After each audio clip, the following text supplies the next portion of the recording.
Welcome. Thank you for finding your way here. This is a place for anyone who needs a moment of solace. A place to just listen, relax, and let your world slow down for a bit. Settle in with me as we continue our journey through Pale Light's Book 1, Lost Things by ErraticErrata. Chapter 11. The sharp crack echoes against the stone, smoke billowing past the open door. There is a grunt of pain, but men still rush past the threshold, all becloaked, bearing blade. Mother bears her own, undaunted by the numbers, but a shot sounds from the back and she staggers. Red blooms on her chemise, deep in the belly, and she lets out a wet gasp before she is struck across the mouth. Angharad can do nothing but watch. Her screams die in her throat. Her limbs are made of lead.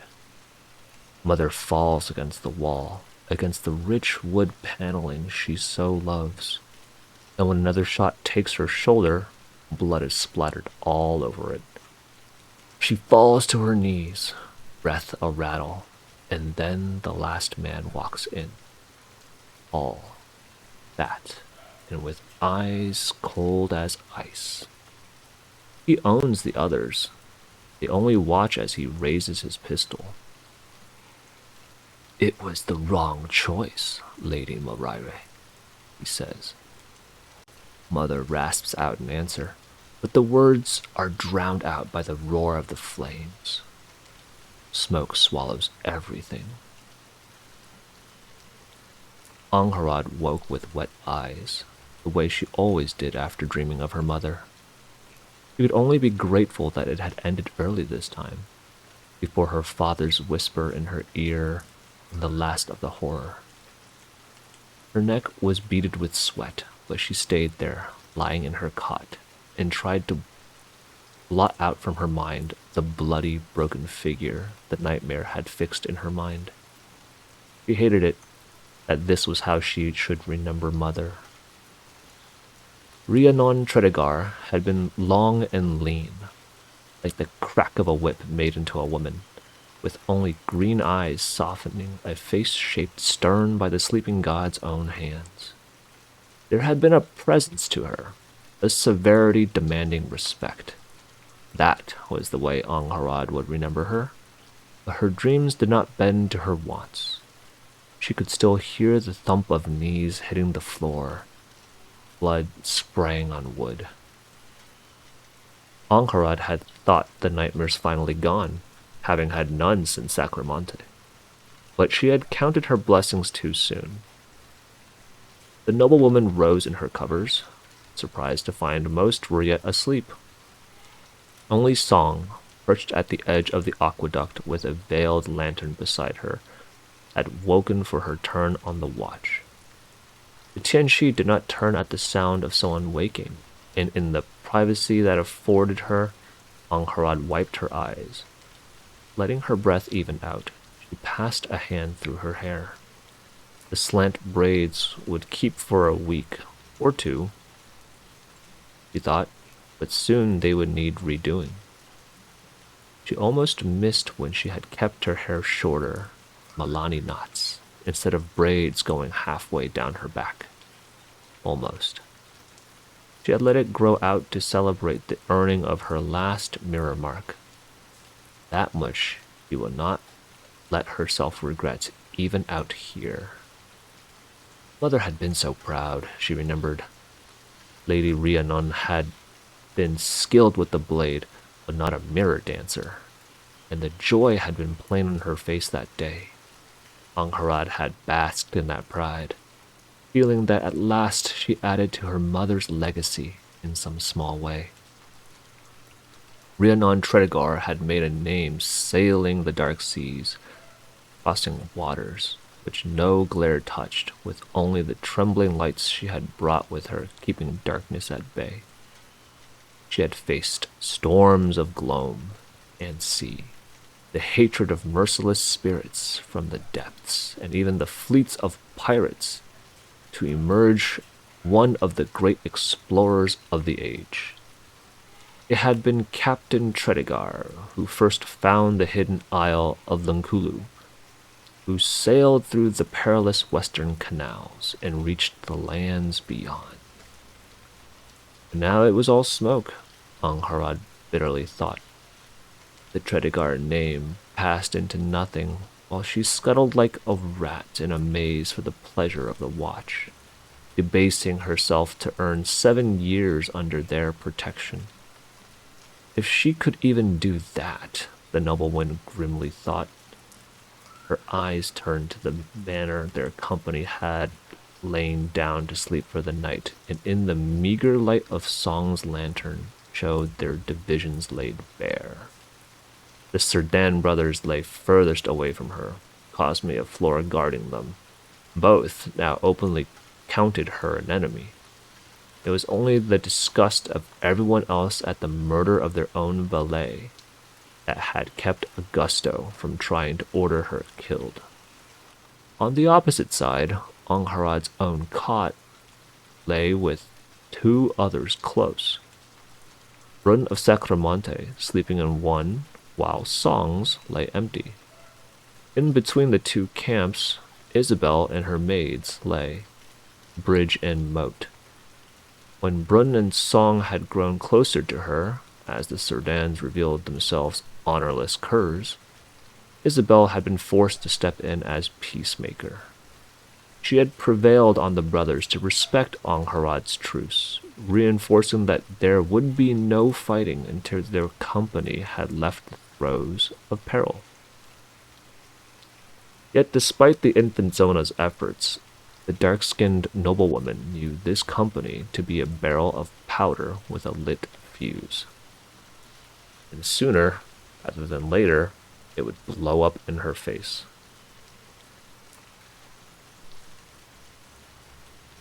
Her mother's lessons would avail her of nothing here. It had taken boldness for Rhiannon Tredegar to raise their house's name, and Mother displayed it in all things, so it had troubled Angharad all the more when Mother confessed to fearing the High Queen's court. There was nothing to fear, she had insisted, childishly offended by her idol's sudden weakness. The royal court had duels the way dogs had fleas. The Mother was a skilled blade, and who but the finest of sword masters could threaten her? Even if she offended some lofty Izinduna, a grudge could not be pursued beyond the reasonable. The High Queen was the keeper of Milan's honor, and she did not allow any slight upon it. Sweetling, Mother had gently replied, stroking her hair, I would be dead long before my sword left the scabbard. She had explained, then, how the duels that could lead to embarrassment never happened at all. Knives and poison and curses would settle it long before that. Any difficulty on the way to earning the High Queen's esteem ruthlessly snuffed out. Mother's way to survive had been to remain a mere curiosity, a famed explorer kept in the court's eye only by the High Queen's favor and wielding no real power or influence. She had avoided the hangman's noose that would be rising in station and remained at sea instead of playing courtier, too far to be counted as an enemy by the powerful of Milan. That had been a rude awakening for many a reason, among them that Angharad had known even then that she would not follow her mother out at sea. Was she to let the name of Tredegar, or Rire, to the Milani, but blood ran true no matter the letters, fall back into obscurity when her mother passed? Mother had no answer, and in the end it had been Father who soothed her. Your mother has mastered her fear of the unknown, he told her. That which lies beyond the glare, the seas that devour ships and hopes. But pride blinds her to realizing she surrenders to all the other unknowns of Vesper. believing that courage against one is courage against all. He smiled then, and though Gwydion Tredegar was never the tallest or most handsome of men, when he smiled, Angharad had always thought her father outshone all rivals. You need not share her unknowns, father said. Come, I will teach you so that you may learn, so knowledge may end fear. She had not loved his lessons, but she had learned them, well enough that when standing among the sons and daughters of Izinduna, when tournaments took her to Milan, she'd sail those waters without falling afoul on the hidden reefs. And it was her father's lessons she must call on again, now that honor had led her to make enemies of half the company she must fight alongside with to survive. Like a swords mistress at the High Queen's court, she must ensure she lived long enough to bear her blade. And the first step to that did not begin with her closest companions, not with Isabel or even Master Cosme. Instead, when they raised camp, not even an hour later, she made a quiet request of Isabel Vuesta. The dark-haired beauty considered her for a moment, eyes intrigued. In a spirit of peace, I would hope, Isabel asked. Above them, stars burned cold, as they had for her forebears in distant Peredur. In the wind, Angharad Tredegar thought she had caught the echo of their old shore songs, story and lesson and question all in one. She almost began to hum the first few notes of The Fair Wife. Not to make enmity, Angharad swore. Love is sweet, a heady brew, but my hand must be won fair. Sweet love, what will you swear, as troth if your love is true? When the trek north began anew, she found herself walking at the back of their company, Lord Riemann Cerdan beside her. To prove they were all still allies, Isabel had suggested, a gesture of goodwill.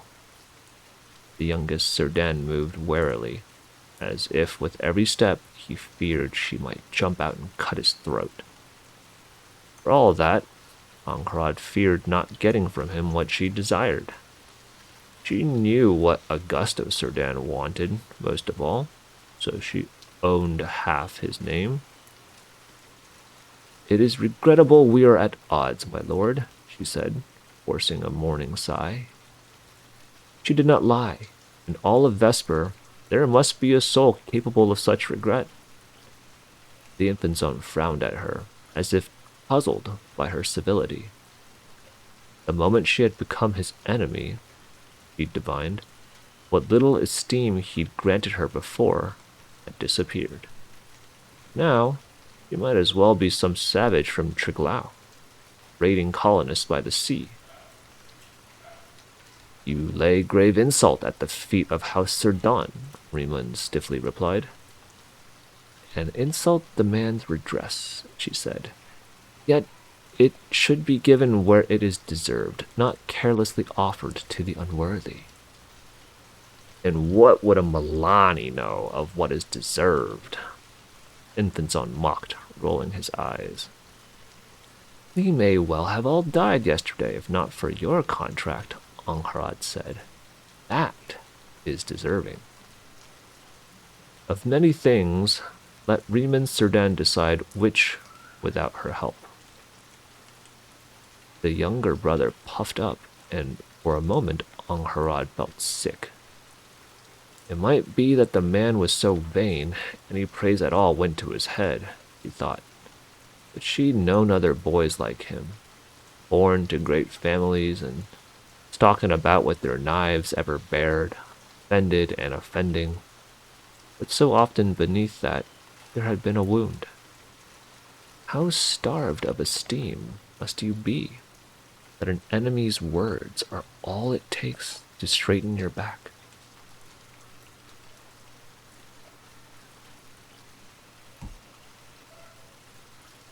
It is good you recognize as much, Riemann drawled. I thought you an ingrate. I don't mind admitting it. It is said to be a common flaw of your people that you take a mile whenever you are given an inch. Alani are not without flaws, she said. I like to think ingratitude is not one of them. Oh, the young man smiled, eyeing her up and down. Then how am I to be rewarded? She kept her face calm at the implied insult. He had no interest in her, not really. He was simply waving around his knife, hoping to score red on flesh. Honor is to be earned with one's own hands, Angharad said, and it occurs to me that any lost by Sirdan hands could be regained by the same. Riemann breathed in sharply, eyeing her with surprise and a different kind of wariness than before. He'd looked at her the way one might a wild beast when this began, but now there was a different tint to it. You surprise me, Tredegar, the infant son murmured. Perhaps you are not so dim after all. Such a thing could solve many problems at once, yes. She held her tongue, letting him stare at the pond until he found the reflection he was looking for. A duel to first blood to avenge my house's honor. It is true a victory against a swords mistress would be the talk of the season, enough to avoid the ire of my lord father over Augusto's unfortunate end. One hopes, Angharad said with measured precision. Dark eyes narrowed at her. Getting Cosme out of the way so you have an opening would not be impossible, Riemann conceded. But how can I be sure you'll hold up your end of the bargain? My word is my bond, she flatly replied. I will swear oath to it should you prefer. The nobleman smiled, laying his palms against the back of his head as he strolled forward with a touch of unearned swagger. No, Riemann Sirdan finally said, smile widening. Angharad hid her surprise, slowly inclining her. She must have made a mistake, or perhaps underestimated the bonds of brotherhood. You gain much with this, and me too little, Riemann idly added. I require more of you. The sliver of respect she had been feeling died young.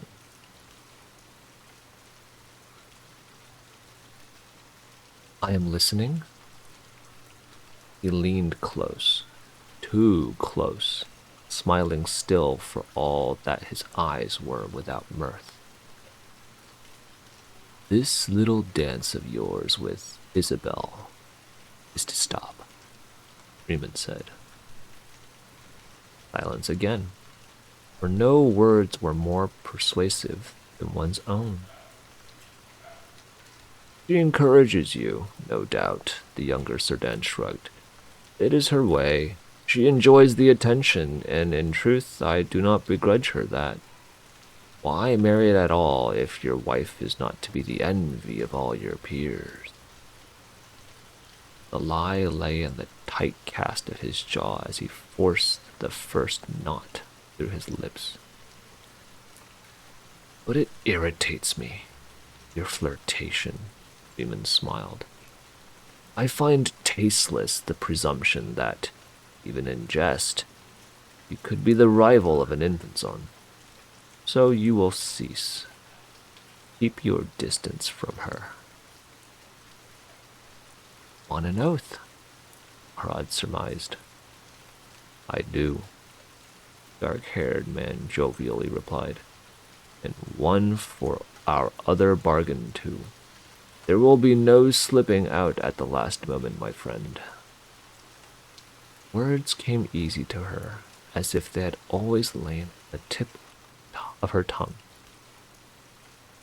On my oath, I will no longer seek the company of Isabel Ruesta, Angharad said. He sighed. I suppose no longer speaking to her at all is too much to ask, Riemann conceded. And he cocked an eyebrow, gesturing for her to get on with it. She chose the phrasing carefully, pruned away the right words, and left them in the grass for him to find. On my oath, I will cede victory to you in an honored duel over Augusto Cerdan's death in the Seine. Riemann cocked an eyebrow at her, hint of smugness to his mien. Speak it again, he said, only specifying my name instead of simply you. Let us not be careless with our words, yes? She did as asked. Victory is poison to reason, my darling, father had taught her. Once men have caught you out, they think themselves your better in all things. Riemann Cerdan, for all that he despised his brother, thought him Angharad's match with a sword, even though he manifestly was not. It had not occurred to him what an honor duel could be to surrender, as well as death. That she could simply wound the elder Cerdan to death's very edge before allowing him to surrender. And if Augusto Cerdan died after the honor duel, not during, then she owed his brother nothing at all. Lord Riemann Cerdan smiled condescendingly at her, deigning to engage her in small talk now that she had become his tool, and under her breath she hummed the old tune. Promise the stars in a cup, and the sea in your hand, a hull reaching the cloud, earth where hundreds sup.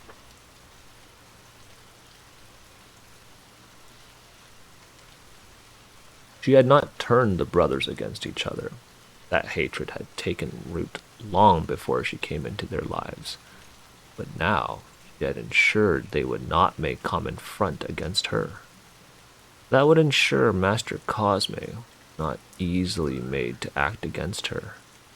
He was beholden to both brothers, and now one wanted her to live, at least long enough to be of use to him. Not that Angharad believed he truly intended to hold up his end of their bargain. More likely than not, he would try to use the vagueness she had purposefully left in the phrasing, in an honor duel, not specifying one to first blood, to try and kill her by surprise during their bout. Victory at first blood would win him praise from his peers, but avenging his brother? Oh, it will make him famous.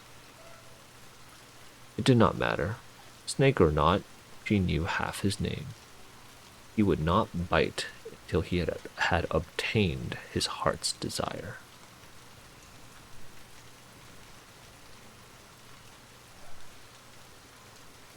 Now she must prune away the other dangers to ensure she made it to the hour where she would get her bargain's worth.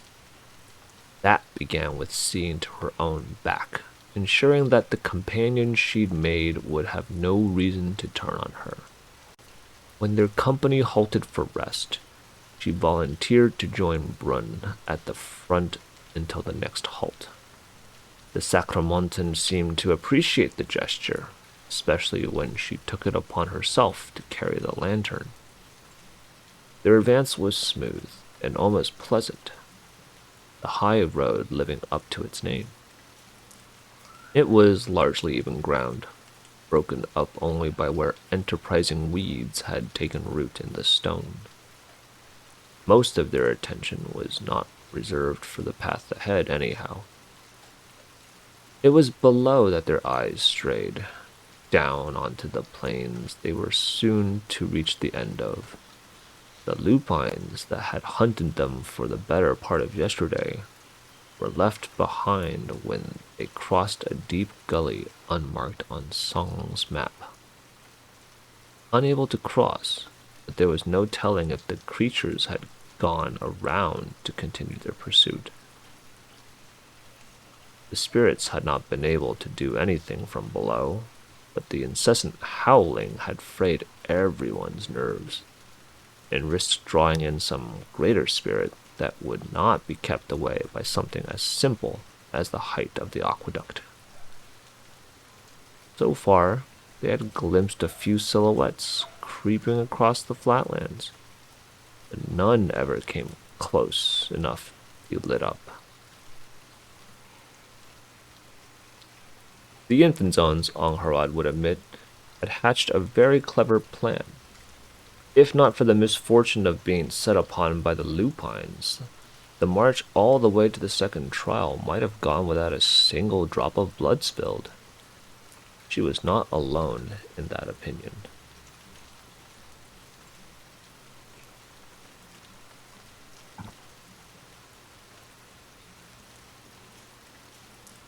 I am glad not to be walking the plains, Run told her. I would find it difficult to lower my guard long enough to sleep down there, after that mess with the Lemures. Perhaps our misfortune will have helped the others, Angharad said, though he did not truly believe it. It would be some small solace. I suppose there is need for all of that we can find these days, Run dryly said. She grimaced. I regret that our company has become at odds, Angharad said, and know I played a part in it. The fair-haired man dismissed her words with a wave of the hand. I'll not quibble with ruthlessness, not on the dominion of lost things, he said. But you were right to strike the man. It would have been a fool's act to let the Serdans murder one of us without consequences. His face darkened.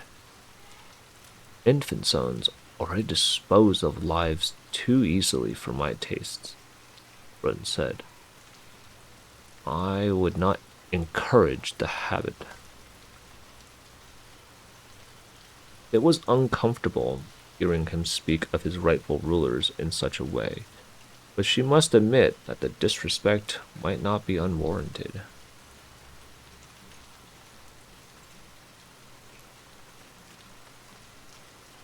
Not for all infant zones, for while Sacramonte's nobles were shadows of what they had once been, they were still of noble blood. But she would not deny the Serdan brothers were not living up to the duties of their privileges. It was a failure that reflected badly on their kin, who should have properly educated them to the responsibilities of rank. You do not sound fond of them, Angharad tried. I am the son of miners, he said. Theirs was not a pleasant life, Lady Angharad, and it was spent enriching the same kind of men as these Serdan. I'm sorry to hear of their passing, he gently said. It has been years, Run shrugged. The calm on his face she could hardly understand, for the grief she felt over her parents would surely be a wound in her side until she died. She could not think of anything but vengeance that would lessen it even slightly. Some are better than others, he continued.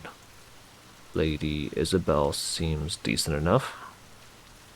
He shot her a knowing look at that. She has been very kind, Angharad stiffly replied.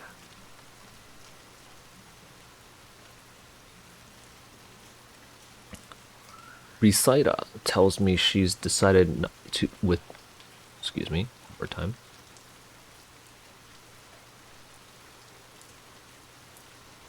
Resita tells me she decided not to withdraw after the first trial, Brun told her. She did not hide her surprise at both the words and the implication that one of Isabel's handmaids would gossip about her mistress's affair in such a way. Is this ever in doubt? She asked. If so, it was news to her. Isabel had never hinted as much, though it was true she had spoken little of her plans. She hesitated after learning her cousin had died, he said. Did she not speak of it with you? Angharad shook her head. Perhaps she worries of your safety, Brun idly said.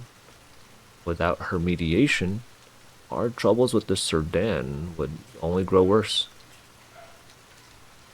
It would be foolish, she chided herself, to think Isabel would risk her life for her, when what lay between them was but a flirtation.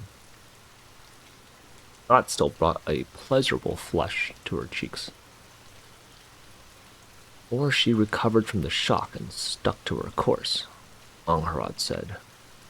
Brun did not look convinced. He must be quite the romantic, she decided with a swell of fondness. How long before the lingering glances between him and the red-headed handmaid, Resita, turned into something more? How scandalous. Still, it gladdened her that some happiness was being born out of these trials, no matter how passing it might be. Whatever the truth of it, she is a good friend to have in our corner, he said. I hope that your avoidance of her company during our halt was not a cooling in relations. Angharad's lips thinned. Brun studied her, and slowly nodded. Not so, I see, he said. Does perhaps your talk with Riemann Serdan have anything to do with this? Speaking of an oath sworn in secret without the permissions of he it was sworn to, came too close to dishonor for comfort. Angharad kept silent, but denied nothing.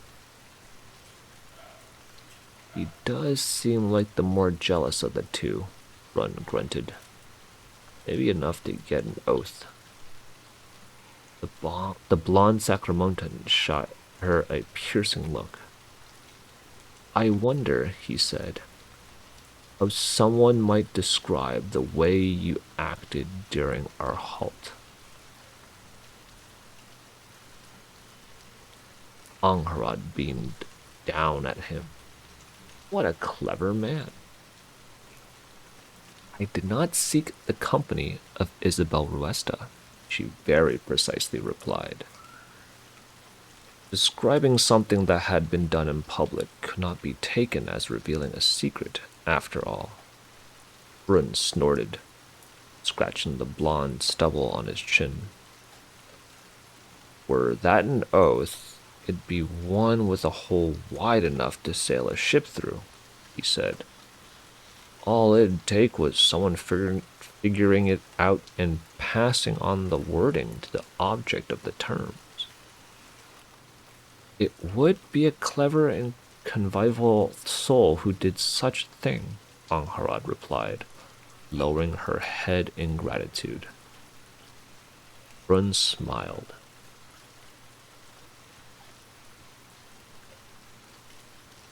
Might be I'll help Lady Isabel's girls carry her bags this afternoon, he said.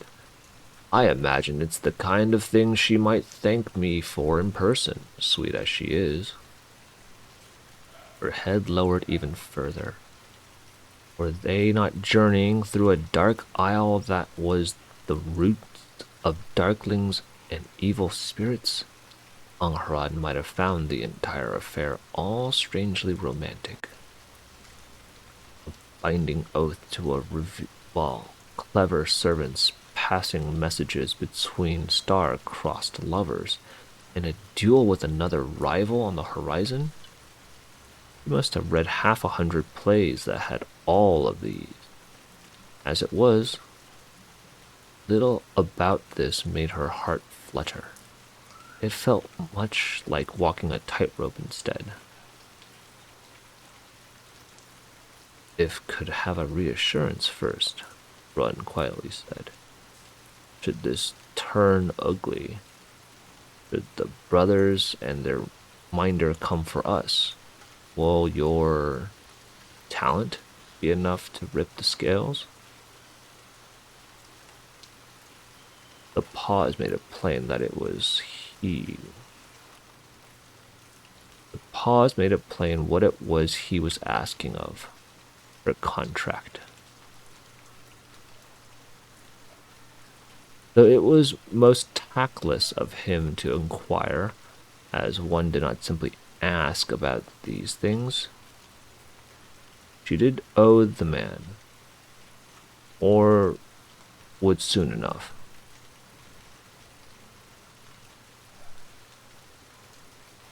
I have killed more than 3 men in a day, Anghrad simply replied, then chose her words carefully.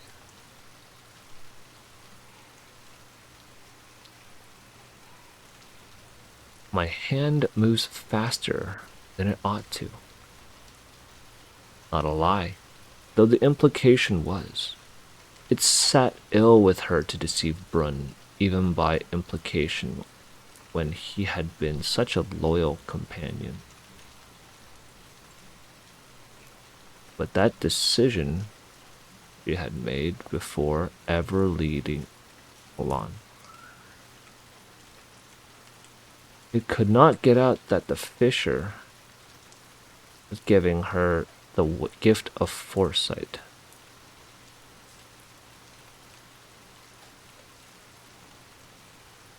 Else returning home would forever be barred to her. The blond man nodded at her in understanding. To her surprise, he then offered a revelation of his own. I can sense the living, he told her. People best, hollows and beasts with more difficulty. Her brow rose.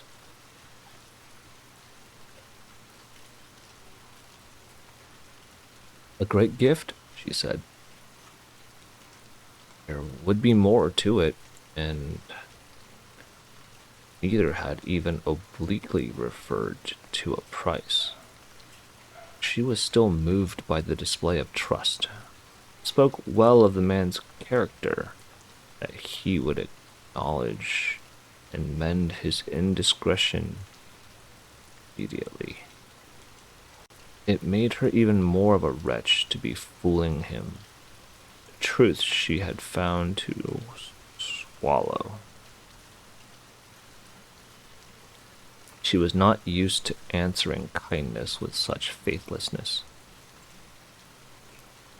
Wed me, be my fair wife, and those will all be yours. I swear this on my life, and the life that will be ours. The next step came slightly past midday, after they stopped to eat and once more changed the arrangement of the column.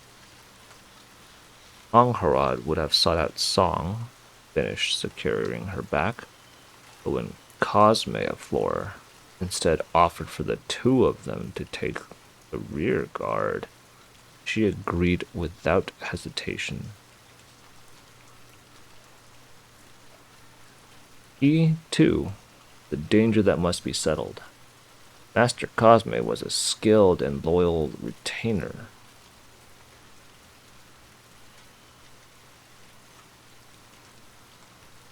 Charged with keeping both Serdan brothers alive. So long as Angharad was a threat to their lives, the risk remained that he would attempt to kill her. It might be honorable, but some might argue that a servant's true honor lay in choosing the fulfillment of duty over their own virtue. As the older man had been the one to approach her, she chose to let him lead the conversation. "I'll not defend what was done to Gascon," Master Cosme briskly said. "It was ill done and ill advised. The boy was scared. But that's no excuse." He looked uncomfortable. Without the large hat pairing with the long hair and gray flecked beard, he was not quite as roguish. Despite his obvious care for his appearance, he was looking a little haggard.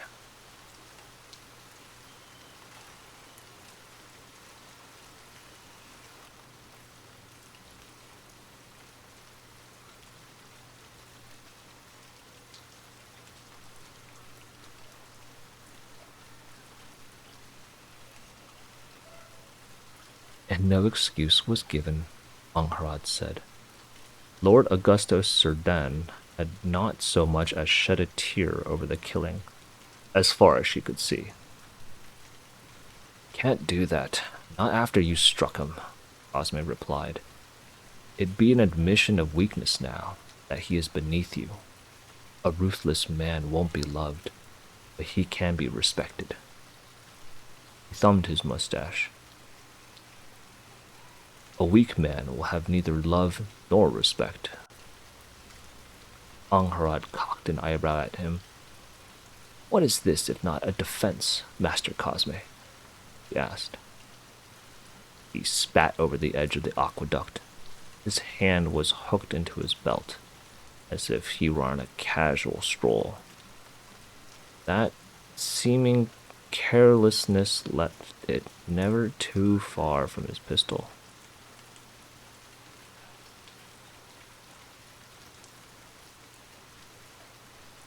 "Acknowledgement that we are in a pickle, you and I," Cosme said. "I've been charged with bringing the both of them back alive, and you're aiming to cut down on half that charge." "It is unfortunate that the demands of our honor are at odds," Angharad replied, meaning it. She liked the older man. He was skilled at arms and friendly, a pleasant conversationalist, and reliable in a fight. He would not even hold his loyalty to Augusto Cerdan against him, as it was the mark of a fine retainer to remain at their master's side, no matter the turn of the tide.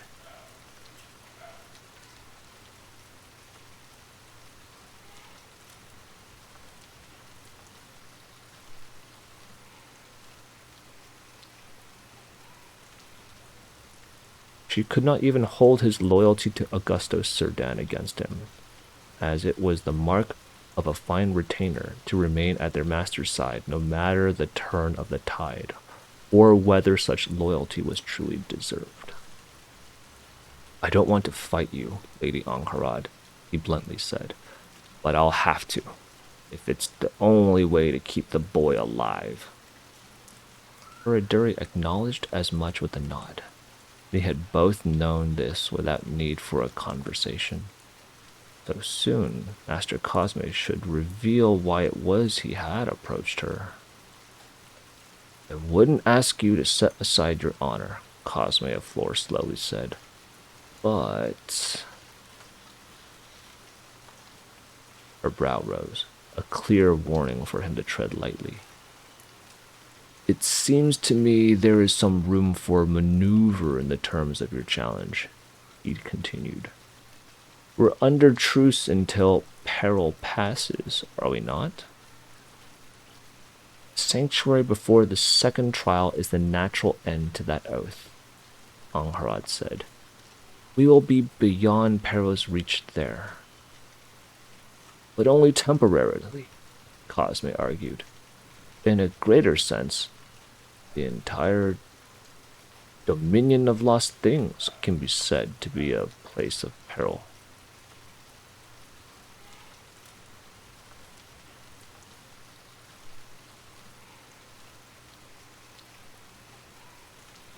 Angharad frowned at him. You want me to duel him in Sacramonte instead, he said, after the trials have passed. Her tone made clear what she thought of the wisdom of that proposal. You're aiming to be a black cloak, aren't you? Cosme said. You'll be under the protection of the watch when you come. It won't be something that can be swept under the rug with knife or powder. As good as an adventure, right? As good as an admission that otherwise the House of Cerdan might have resorted to these, which in truth did not surprise her. There is no guarantee the watch will let me duel him, even if the challenge was made before my joining, Angharad pointed out. The bearded man looked frustrated, and though the thought was unkind, Angharad could not help but wonder. Even should she accept this, would she ever find Augusto Cerdan, no matter how many times she came knocking at the gates of his home? Or would he coincidentally be out traveling every time she arrived?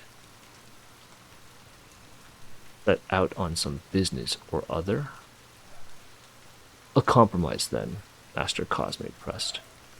I would have time of you, since there is an interpretation where giving it does not mar your honor. I am not so generous a woman as to give mine without purpose, Angharad replied. There would be, Cosme assured her. How much do you know of the trial of ruins?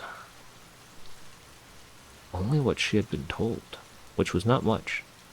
The Cerdan brother knew that their foreknowledge was part of what kept people with them, so they had remained tight-lipped. Isabel, disappointingly, had followed their lead in it. It is a maze of some kind, which we must march through to cross the mountains, he said. More than that, Cosme said, shaking his head. It is all made of broken shrine, a labyrinth city dedicated to dead gods. And whatever it is broke them, Lady Angharad. Sowed a hatred deep in the stone. Now those who would pass the shrines must first survive cruel games.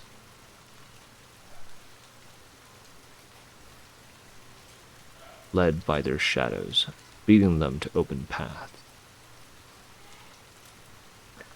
It sounds a fearsome place, she admitted. It is where most people die during these trials, Cosme meaningfully said. Even infant zones succumb to traps and tests, and it is my charge to keep the brothers alive. One I will see through, but I am only a man. The mains might decide I am to fail despite all efforts. He shrugged, looking at her expectantly. The offer lay unspoken, but not less clear for that. Master Cosme wanted her to wait until the end of the second trial, to see if circumstances would make an honor duel entirely unnecessary. If Augusto Cerdan was taken by the trial of ruins, Angharad could hardly demand a duel of a corpse. Master Cosme was making it plain he would still do his best to keep Augusto alive, as his honor demanded. but was asking to delay the duel so they might find out if the sleeping god had other ideas.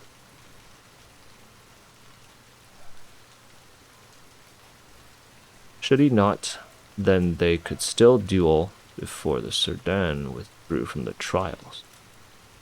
It was a neat solution, she would admit, towing the line of honor for all involved. It was also near certain to get her killed.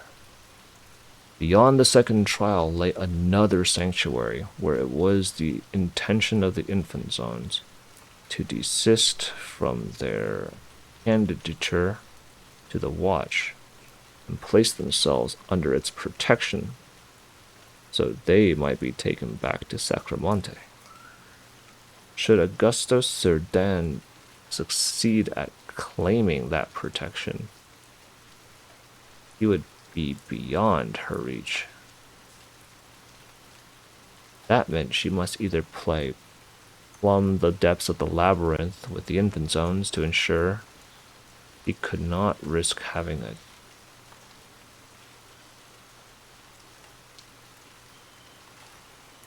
I see. To ensure he could not, risking having a knife slid into her back during these games, or that she must find her own way through and wager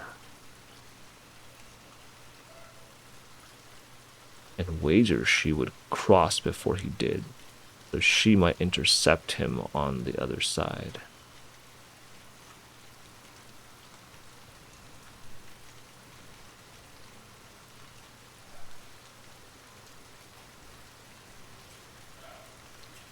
Even the better of these wagers was bad.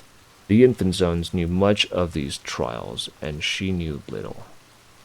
Something certain to be an edge without struggling against a maze. Yet Angharad did not voice the refusal that her heart whispered.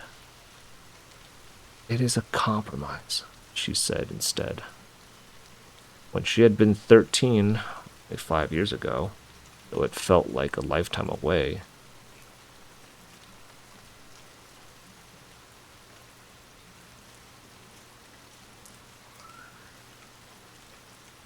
she had journeyed with servants to Iswayo, one of the great cities of southern Milan, for a tournament.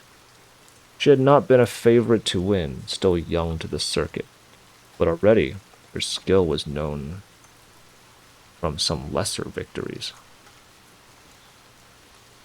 On the day of the tournament, she learned that it was to be the debut of the daughter of a great Izinduna, and coincidence had decided that, by the branches of the fighting tree, she was to face that very girl on her second fight.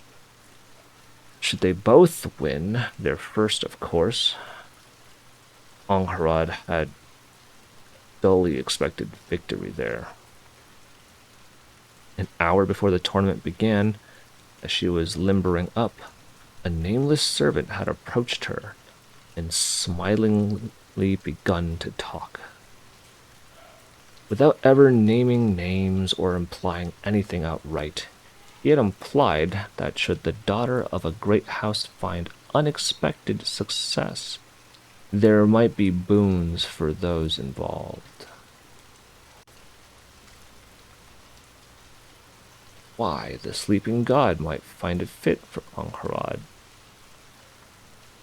to be invited to a match much more prestigious tournament in the capital, and even be blessed with an auspicious start to competition there. The man bore no weapon, made no threat, and never ceased smiling. Angharad was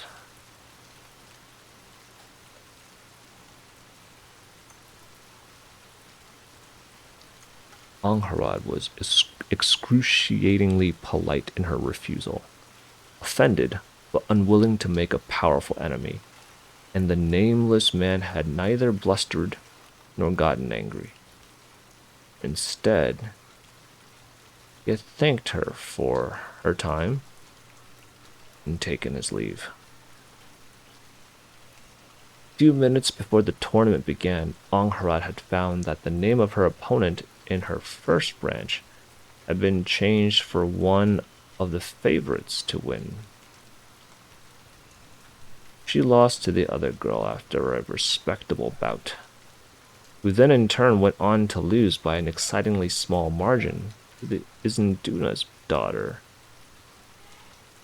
in the following matches.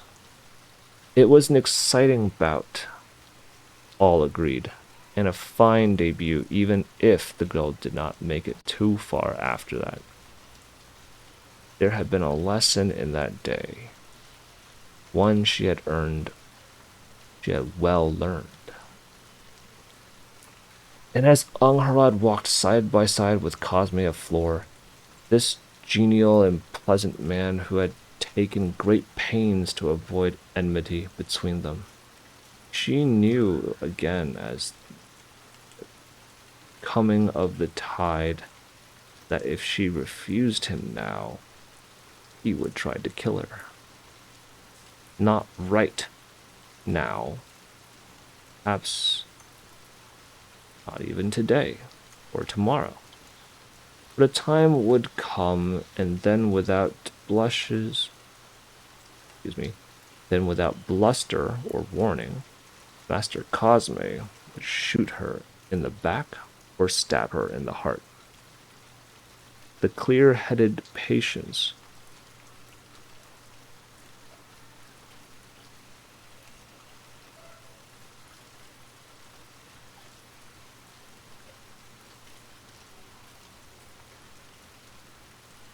and as Angharad walked side by side with Cosme of Floor, this genial and pleasant man who had taken great pains to avoid enmity between them, she knew, sure as the coming of the tide, that if she refused him now, he would try to kill her. Not right now, perhaps not even today or tomorrow, but a time would come, and then without bluster or warning, Master Cosme would shoot her in the back or stab her in the heart.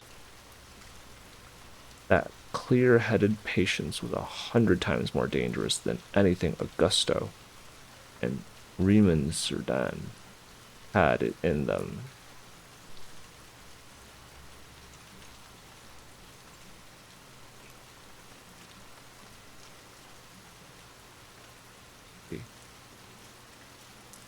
Augusto and Riemann Cerdan had it in them to muster, for it was nothing more than a loyal retainer doing what his duty demanded of him. I would require assurances, Angharad finally said, that the challenge will not be fled. That could be arranged with the watch when we get to the sanctuary, Cosme said, sounding pleased. You'd be willing to wait until the end of the second trial?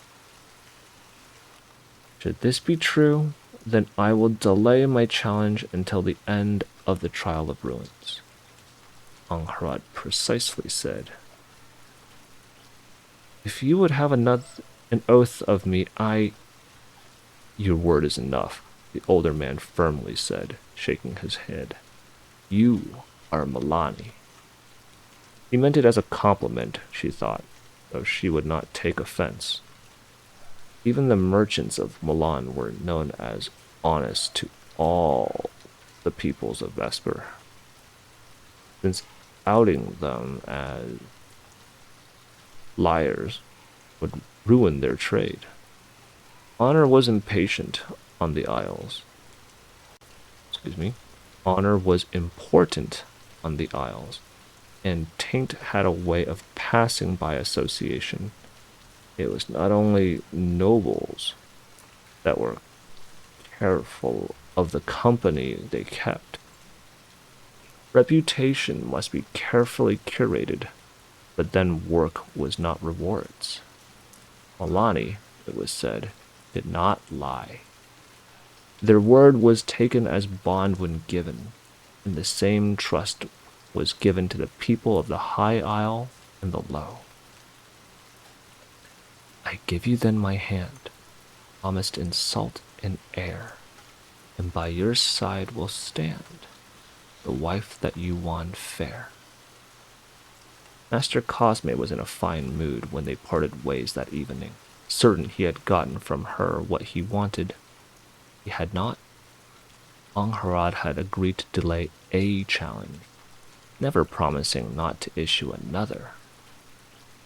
It would be most satisfying to strike Augusto Cerdan a second time. Angharad let that prospect bring a smile to her face as they all ate, arrayed in the same unspoken camps they had this morning. Song and Brun at her side, the brothers and their protector on the other. Isabel and her maids in between. Only she saw how the lady of the land had changed. Excuse me. Only she saw now the lay of the land had changed. Riemann smiled often at Augusto, almost smirking, and Cosme no longer kept a hand near his pistol. Isabel sometimes shot her younger Cerdan. Excuse me. Isabel sometimes shot the younger Cerdan dark looks, and seemed to be encouraging Brisieda to speak with Brun. Angharad Tredegar watched them all and saw in them her father's lessons learned. Eating her dried fruits, she hummed under her breath of old tricks. Here, stars reflected in wine, a seashell held to your ear. The mountain I claim as mine, and our hearth rats do not fear. Tianchi at her side leaned close. You've been toying with that tune all day, Song quietly said. I am now officially intrigued. May I know what it is called? She flushed, embarrassed at having been caught out. The Fair Wife, Angharad replied. A love ballade? The Tianchi chuckled, eyes teasing. I had not thought you in such a mood. The Peraduri shook her head. It is a canlan, a shore song, he explained. They are ballads that teach lessons through a story. Most were old as Morn's arrival, the story went. First sung to teach her ancestors when their ships found the when their ships found the stony shores of Peredur. The Fair Wife was said to be about a man seeking a beautiful spirit's hand in marriage, of the tricks played to get one's way. Song's silver eyes stayed on her, full of steady confidence that was a firmer cousin to calm. And what lesson does it teach? Father had said that the lesson was that you received what you gave. A tale of reciprocity. A tale of reciprocity. Wow, what a word.